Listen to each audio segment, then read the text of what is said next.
Okay, Scott and I are going to start this drill both in the left lead. I'm going to be doing a direct jab to his face, which I'm aiming for the center of his nose. All he has to do is move his head a few inches so it doesn't miss it. So if your hands are down, if he does nothing and his hands are down, I surprise him. I can't reach him with the jab, so I need to do at least a half step to get in my range. I'm going to make contact here. That's my target. Now, if he just moves like a half an inch that way or so, now, even though I punch toward his nose, it ends up being grazing across his ear. So that's kind of the target. So it's not you don't have to move hugely to the side. It's just a few inches from the side here, a couple inches here. So first drill, he's going to have his hands up. When I aim for his nose, he's going to offset so it passes beside his ear. He's going to block with this lead hand, and then if he's going to feel my punch kind of go here, which is the block. When I come back, he comes back, connects back of wrist on back of wrist for reference position. That's the first drill. So first, I just want you to get used to moving out of the side and reference positioning. See, it's here. It's still connected. He felt it connected there. He felt it connected here because the punch doesn't stay out. Second thing that Scott's going to do is he's going to block me, but when I feel his energy, I feel it more on the wrist side. Ideally, I'd like it to be pinned here, so I can't do much with that arm. But sometimes what happens is based on distance and based on where he connects, it connects on the wrist. So that leaves me is a lot of elbow space here, of which I'll utilize.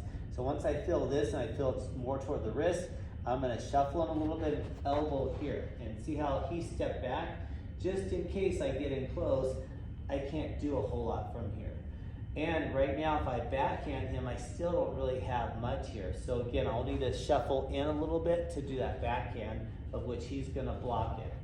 Then he's going to go under and back fist, and then we end up in that Lop-sau drill. And then we just connect. That's the drill. We're going to switch on the right side. So again, just statue pose, get used to the person, make sure that they know how to move. So if he doesn't move, I should be able to just step in nicely and get square center of the nose. He's now going to shuffle his body out, and he knows that, hey, that's a good spot, that's a good distance, he doesn't need to be way over there.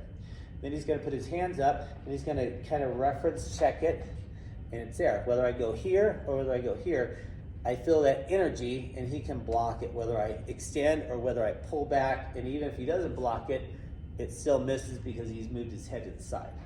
So I'll go back here, he referenced. Now he's going to Pok-sau there. Ideally, he'd want to Pok-sau on the elbow and trap it in, but in this drill, it gets extended at the wrist, so I feel the elbow has more movement, so I'll take advantage of that. I'll shuffle in an elbow, of which he sees the forward shuffle and he switches leads. Now, I need to hit his face, but if I do it from here, I don't really have it, barely graze it, so I'm going to shuffle in a little bit. He's going to block it, pull it down, and backhand.